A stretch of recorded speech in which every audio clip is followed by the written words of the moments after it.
தமிழ்நாடு முதலமைச்சர் எங்கள் தலைவர் தளபதி அவர்களின் பிறந்த நாளை முன்னிட்டு ஈரோடு மாநகர மாவட்டம் கோட்டை பகுதி சார்பாக வார்டு நண்பர்கள், பகுதி நண்பர்கள், மாவட்ட நிர்வாகிகள் சார்பாக ஏற்பாடு செய்யப்பட்டிருக்கும் குழந்தைகளுக்கான உபகரணங்களும் துப்புரவு பணியாளர்களுக்கான துணிமணிகளும் வழங்குவதற்காக ஏற்பாடு செய்திருந்தார்கள். அது சமயம் இன்று அவர்களுக்கு வழங்கி தளபதியின் பிறந்தநாளை வெகு சிறப்பாக கொண்டாடி கொண்டிருக்கிறோம்.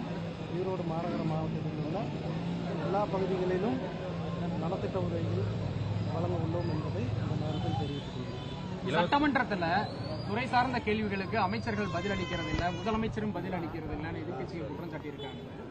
அவங்க துறை சார்ந்த கேள்விகளாக இருந்தால் பரவாயில்ல, அவங்க சம்மந்தமே இல்லாத கேள்வியெல்லாம் கேட்டுட்டு இருக்கிறாங்க. கடந்த ஆண்டு அவங்க செஞ்ச தவறை மறைக்கிறதுக்காக புதுசாக பிரச்சனைகள் உருவாக்கிட்டு இருக்காங்க. மொத்தத்தில் அவங்க கேட்குற கேள்விக்கு சட்டமன்றத்தில் மாண்புமிகு அமைச்சர்கள் தானே பதில் சொல்கிறாங்க, வேற யாரும் சொல்கிறது இல்லையா? கண்டிப்பாக பேச வேண்டிய நேரத்தில் அதுக்கு தான் நேற்றே நாங்கள் பதில் சொல்லிட்டோம்ல. நாங்கள் குளத்தூரில் எங்கள் தலைவர் பேசின கொஞ்ச நேரத்திலேயே என்ன நடந்துச்சுன்னு தமிழ்நாடு மக்களுக்கு தெரியும். நாங்கள் மக்கள்கிட்ட பேசிட்டு தான் இருக்கிறோம், ஒன்றும் பிரச்சனை இல்லை. நேரடி ஒளிபரப்பை ஏன் நிறுத்திட்டீங்க? அது மக்கள் பார்க்கறது நீங்க வாக்குறுதி கொடுத்தது தானே.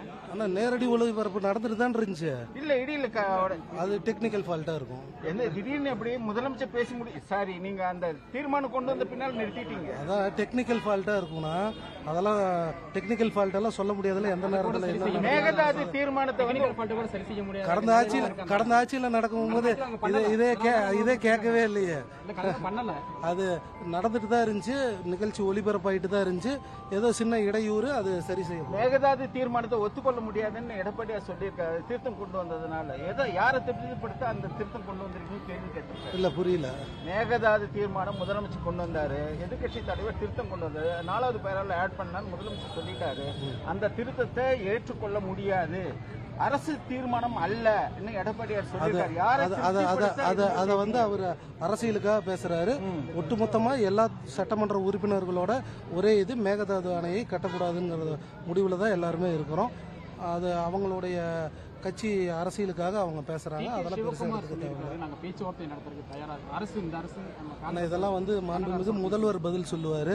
இது நம்ம சம்பந்தமான கேள்வி இல்லை. துறை சார்ந்த ஜிஓ வெளியிட்டீங்களா? யான் பர்ச்சேஸ்க்கு ஆர்டர் கொடுத்தாச்சுங்களா? இந்த வருஷம் தமிழக முதல்வரோட கவனத்துக்கு கொண்டு போயிருக்கிறோம்.